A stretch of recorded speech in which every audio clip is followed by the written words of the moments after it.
Wonderful friends, Maggie's here on a beautiful day in Osha, and I just wanted to show you some of my favorite places in nature because I thought it was fitting, because today we're going to talk about Saint Francis, and I'm going to be reading from Love Poems from God by Daniel Ledensky. And just a brief history on Saint Francis.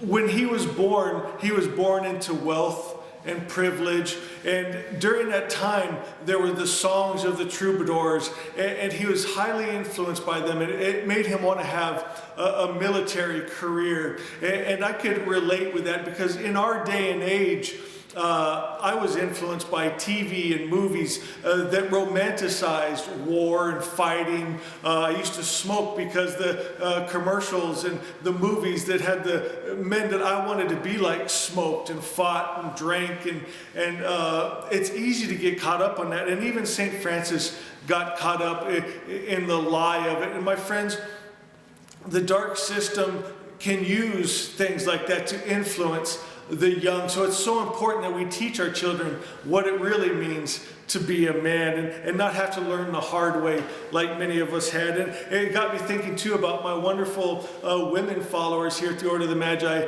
What are some of the things that the world tells you that you need to do and be and act like to be a woman? It's so important, my friends, that we have a community like this where we can hear the highest truth of love and truth and beauty and who God really is and who you really are.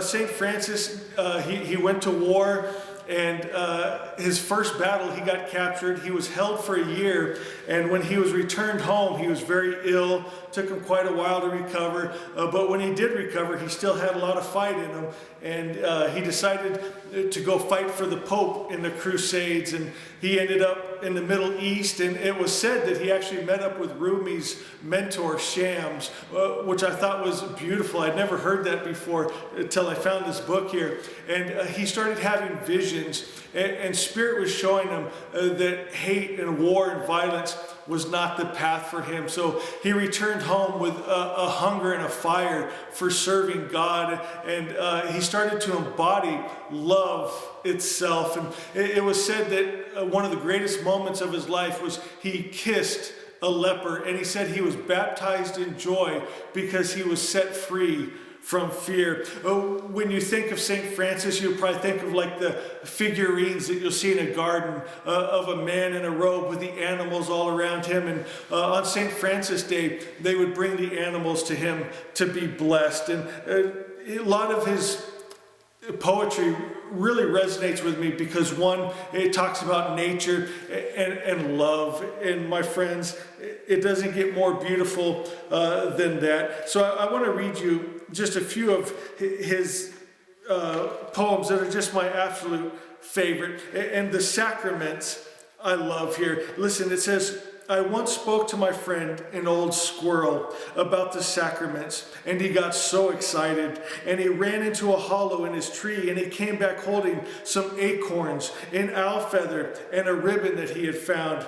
And I just smiled and said, yes, dear, you understand.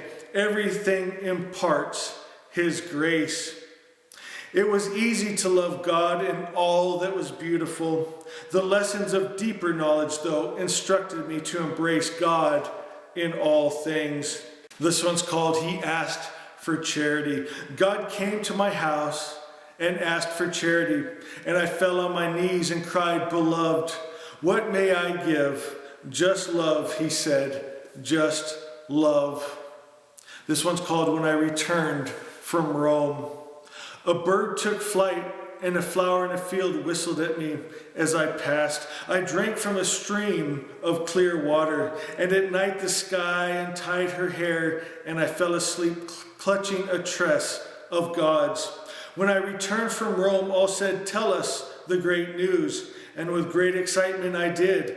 A flower in a field whistled, and at night the sky untied her hair, and I fell asleep clutching a sacred tess.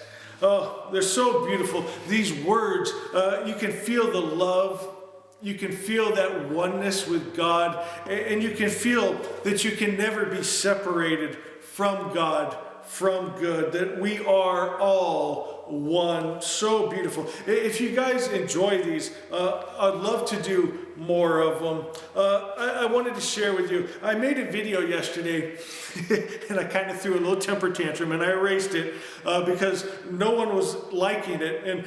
But I wanted to share something with you. I've been going out and collecting white feathers and have quite a collection of them now, and I keep it in my bag. In this bag I keep things that are sacred to me. It's a bag of protection. I put some of my favorite things in it, and to me the white feather, one it reminds me of, as you read in the Avesta, there's talk about the Magi carrying an owl feather, and the one that carries the feather and understands it, weapons on the battlefield can't harm him. No sickness or disease can come upon him. No one can curse him. And it represents our guardian angel. It represents the Fravashi.